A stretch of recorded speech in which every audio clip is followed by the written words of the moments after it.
Well, good morning. We decided this Easter that we would do another series, but we're calling it the No Series series. In other words, we're not doing a particular theme. We're just taking what comes in the lectionary readings and talking to you about those texts as they arrive kind of in our minds and on our hearts for the Sundays during Eastertide. This morning, I want to talk to you for a few minutes on how we believe or don't. Think about the passages that we read this morning. The focus in John's Gospel in the 20th chapter, verses 19 to 31, often focus on Thomas's doubt. I was looking for a picture that would be equivalent to the donkey on Palm Sunday, and I couldn't quite find one that was as arresting. I know with most of you, I will never think of Palm Sunday again in the same way after Ryan's sermon, and I'll always think of it as Donkey Sunday. So, I was thinking, well, maybe we should name this one Thomas's Doubt Sunday or something like that, but I couldn't find a good picture, especially with his nose sticking out there like the donkeys did. But we often think about Thomas's doubt, don't we, when we're in this passage, and it feels like a negative passage. But this text is really more about how we believe, if you really think about it. So if you want to jot down a few notes this morning on that sermon page, that might be helpful when you think about this passage from now on. Have you ever stopped and wondered, just how do I come to believe anything? It's really a much more complex process than you really imagine. For example, let's take that Acts 2 passage that was read earlier this morning. Peter's Pentecost sermon. Most of you wish that we could preach as short a sermon and as pithy a sermon as Peter preached that day. It only takes about 4 minutes to read at max. So you're probably thinking, well, why can't you do that? But we have to explain it a little bit in order for you and us to get as much out of it as we possibly can. So here's what he talked about. He talked about Jesus of Nazareth. Now, some people doubt his historicity. So that's a little hard to believe in some ways. Attested to by God, that God actually says, yep, that's my boy. What about the mighty works, the wonders and signs? Well, you might be thinking, well, that's kind of easy to believe, but you know why that is? Because you've been here in church a lot. A lot of people out there this morning who are walking the beach on a cloudy day aren't really thinking about that. The people who are going to stop at Knockout Pizza and get slices and the lunch deal are not thinking about this today, unless they go after church and they're like me. Well, that's not all that Peter says in the passage. Jesus is delivered up. We just celebrated that in the Passion. There's a definite plan and foreknowledge of God. What? God knows ahead of time what's going to happen. In other words, he's already lived in the days ahead. Why doesn't he tell us a little bit more about that? We could prepare. Think about other parts of belief. He was crucified and killed by lawless men. Well, if you're a Christian, you say, well, yeah, that's easy to believe. I've read the story over and over and over again. Now, the body of knowledge is building, isn't it?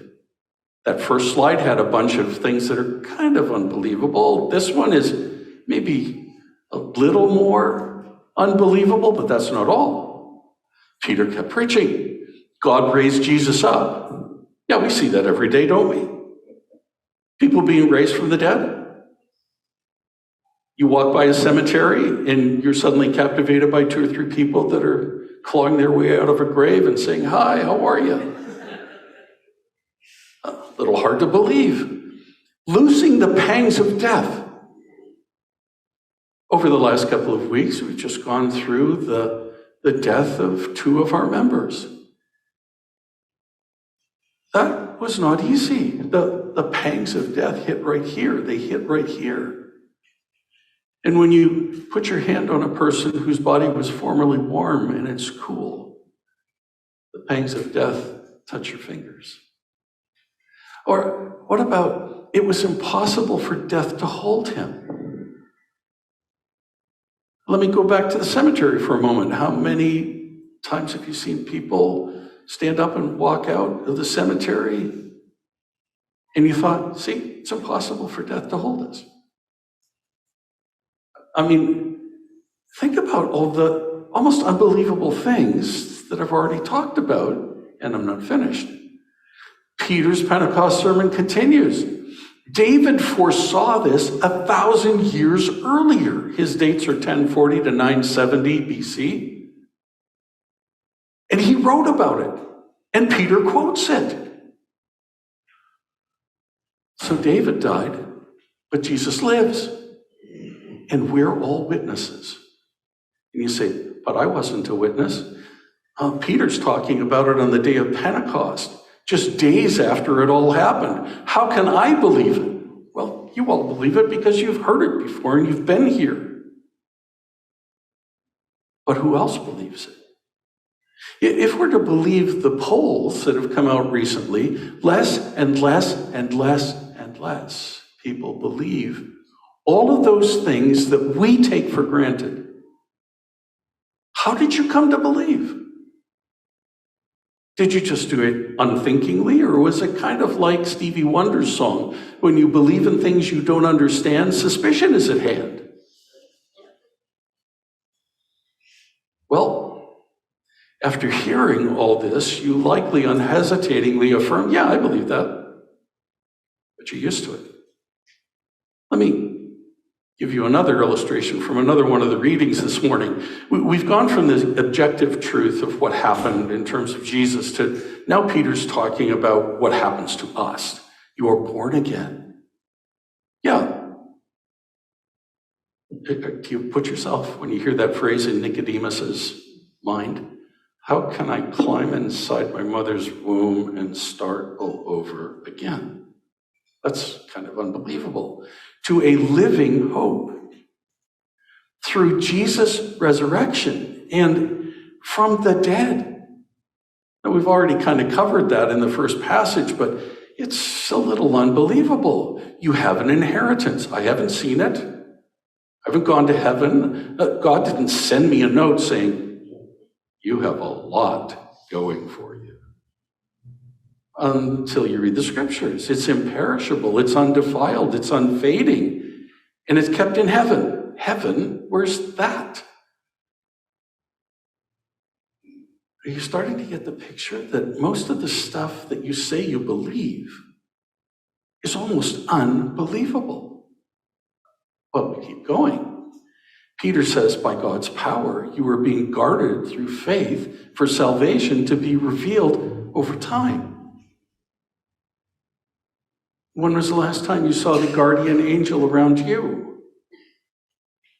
Do you feel guarded by the faith that you have in Jesus every moment? I mean, is that a conscious awareness for you?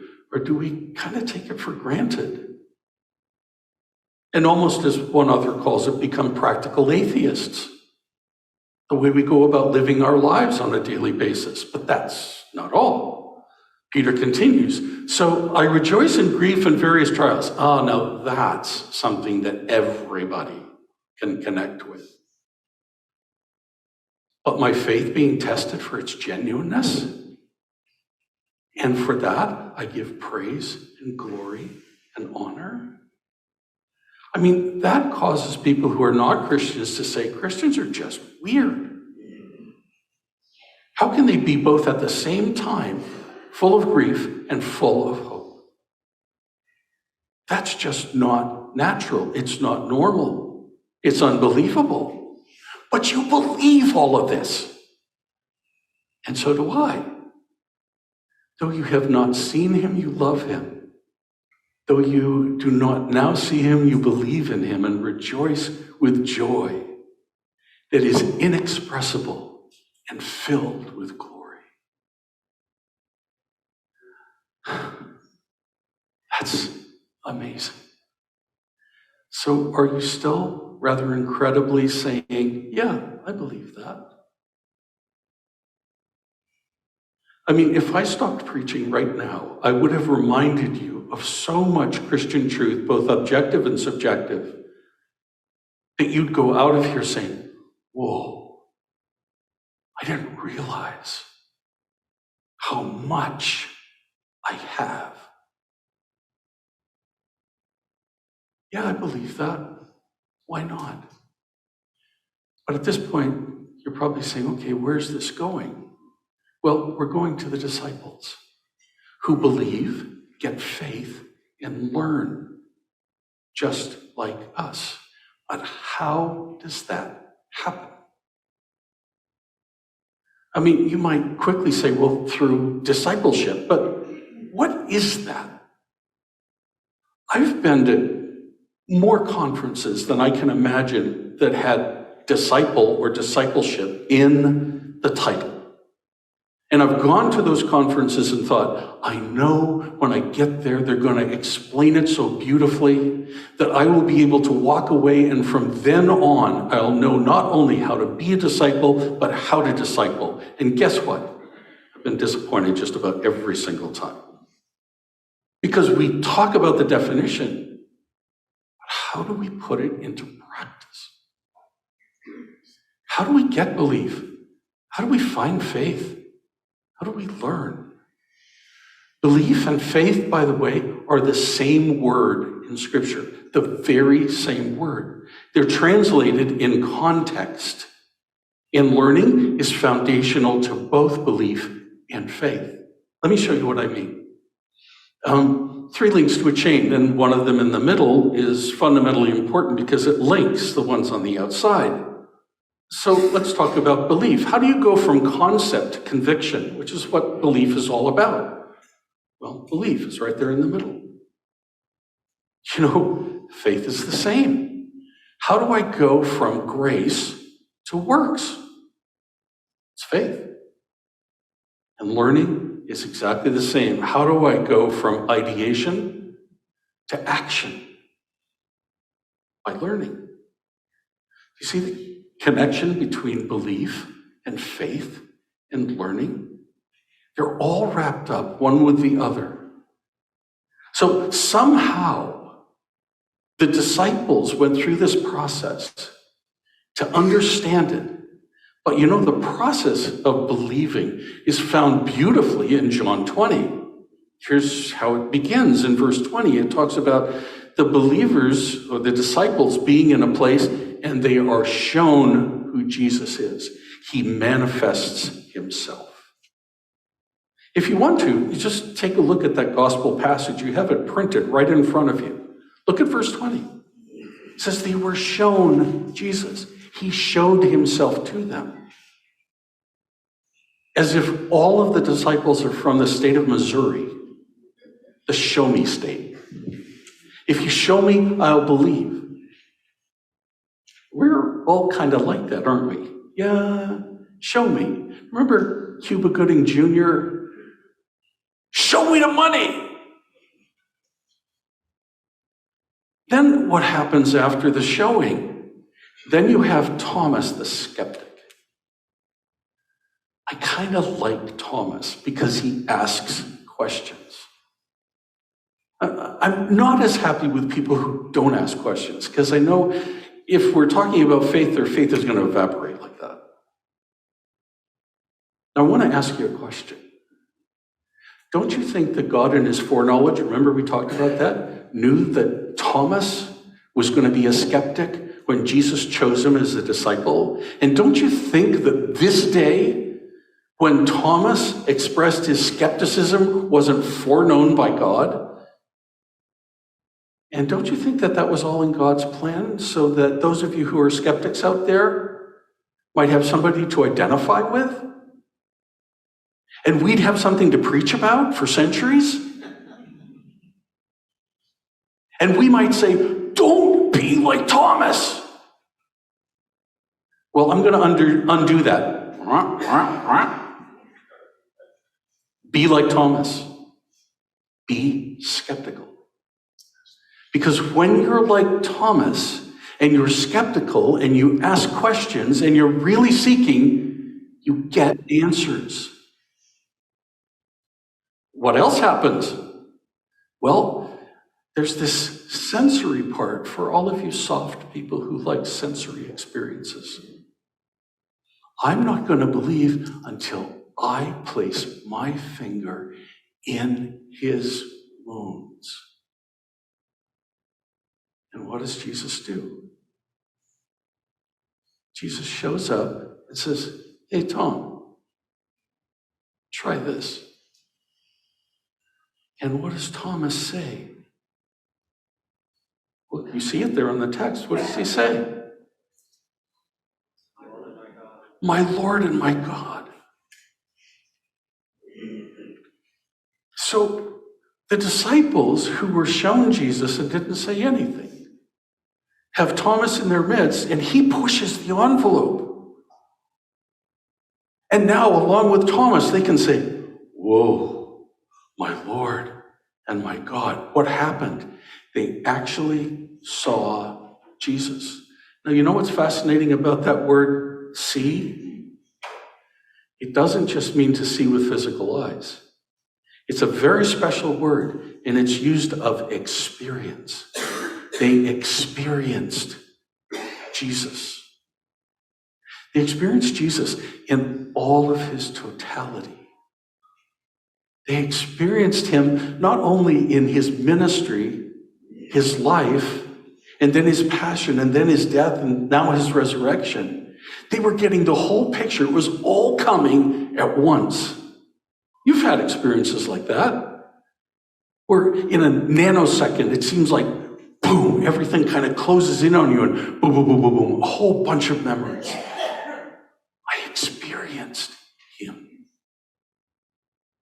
And then John in this passage goes on to mention the signs that are meant to bolster the experience. And that, my friends, is a process. Think about it. I'm shown. I ask questions. I'm skeptical. Jesus gives me the sensory input that I need to say, my Lord and my God, I see him existentially, experientially. And the signs and the wonders suddenly make sense in all of this. They affirm who he is and what he did. That's how they come to believe. Now, look at the process for just a minute. Where does it get short-circuited for us? Well, Jesus doesn't show up in the room with us the way that he did with the disciples. Sometimes we're nervous to ask questions. Putting our finger in the wounds of Jesus, how can we possibly see in that experiential way? And don't I wish I were there at the miracle of the loaves and fishes, or when Jesus spat on the ground and made mud and put it on a guy's eyes and he saw, or stood at the tomb and saw smelly Lazarus come out after he'd been dead. Or been with Jesus and the disciples the night Nicodemus showed up at midnight and asked all kinds of questions about faith, so that the writers of The Chosen could put him at the very first episode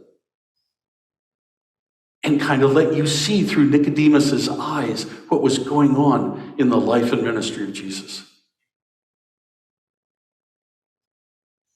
We get short-circuited because sometimes we forget that it's a process, and we just go on to believe almost superstitiously in what's going on because we don't attend the way that we need to attend in order to be thoroughly convinced. So Jesus remains a concept rather than a conviction. And belief isn't firmly rooted in us. You know what I would hope that you would do at the end of today's sermon, that you would say, I am no longer going to be a superstitious Christian.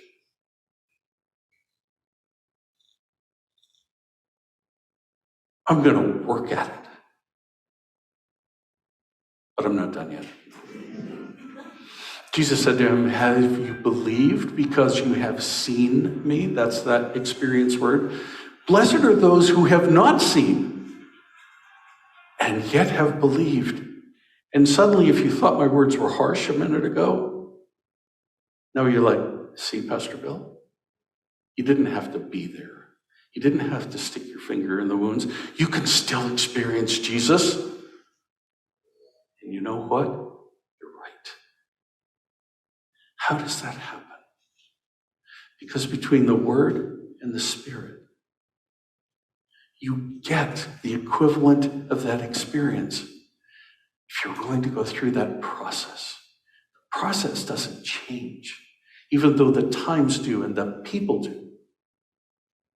The process doesn't change. Now, David says in the psalm that we read that he practices his belief. This is kind of like a process, but even more so, here's what David does when he talks about God. He says first in the psalm, I praise God. I put him at the beginning of my day. On my calendar, every single day, at the start of the day, it talks about praising God. Because this is his day. Every day is his day. And then David says, I give thanks. And after I give thanks, I study. This is all in Psalm 111. If you look at it right now, it's all there. I remember, and that word means I rehearse. I go over it again and again and again. And then David talks about the benefits. So I look for the benefits of being in God. And then at the end of the psalm, he says, the fear of the Lord is the beginning of wisdom. And wisdom is the combination of godly knowledge and human experience. But he says, I wisely practice my faith. You know how I do this? Anglicans call it the daily office. The daily office is a British term.